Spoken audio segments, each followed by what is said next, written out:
Les micro-conversions. Imaginons un instant que vous vendez des piscines sur Internet. Le marché est saturé. Il y a beaucoup de sites Internet qui vendent des piscines et il y a peu d'acheteurs. Vous vous dites que vous ne pouvez pas vous contenter de viser seulement les internautes qui sont prêts à acheter une piscine là, maintenant, tout de suite. Ceux qui ont déjà leur carte bleue en main. Non, vous avez besoin de ratisser plus large. Vous voulez capter des clients potentiels plus tôt, quand ils sont encore en train de réfléchir au type de piscine qu'ils vont acheter. Voire peut-être même bien avant, quand l'achat d'une piscine est juste une idée et une envie comme ça.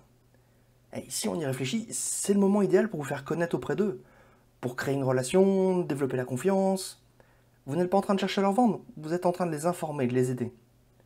Alors, comment faire? Eh bien, vous pourriez par exemple proposer aux internautes un simulateur quelle piscine me convient. Ou partager des photos et des vidéos pour inspirer les gens qui réfléchissent à acheter une piscine, comme 10 idées de piscine pour les terrains difficiles. Ou encore répondre à des questions techniques sur votre blog. Par exemple, faut-il un permis pour construire une piscine? Le guide de toutes les démarches administratives.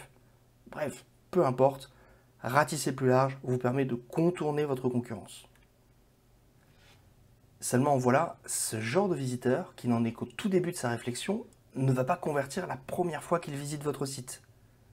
Alors quand vous allez regarder votre compte Google Analytics à la fin du mois, vous allez avoir l'impression que ces visiteurs ne servent à rien. Mais en même temps, vous savez aussi que vous devez continuer à vous adresser à eux. Alors, comment faire? Eh bien, deux solutions. La première, c'est d'utiliser le rapport conversion indirecte dans Google Analytics. Vous pouvez le retrouver dans le menu conversion entonnoir multicanaux. Ce rapport vous permet simplement de voir quels canaux ont aidé les conversions de chaque objectif. C'est intéressant, mais ce rapport a ses limites.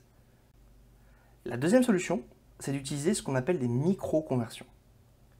Une micro-conversion, c'est en quelque sorte une étape qui peut mener à une conversion. Si votre conversion est le visiteur nous a demandé un devis pour sa piscine, votre micro-conversion pourrait être le visiteur a utilisé jusqu'au bout le simulateur de plan de piscine. Ou le visiteur a utilisé le simulateur et sur l'écran de fin du simulateur, il a demandé à recevoir gratuitement notre guide 5 idées de piscine qui correspondent à votre résultat.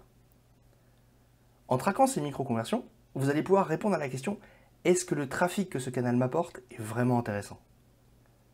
On va donc créer des objectifs dans Google Analytics qui vont traquer ces micro-conversions. Vous aurez ainsi une idée plus précise de ce qu'apporte chaque canal en termes de visiteurs prêts à acheter tout de suite et en termes de visiteurs qui en sont encore au début de leur parcours d'achat. Ok, résumons un peu ce qu'on a vu jusqu'ici. Plus que le nombre de visiteurs, c'est le nombre de conversions qui nous intéresse. Alors bien sûr, si on arrive à augmenter le nombre de visiteurs, on devrait par ricochet réussir à augmenter le nombre de conversions.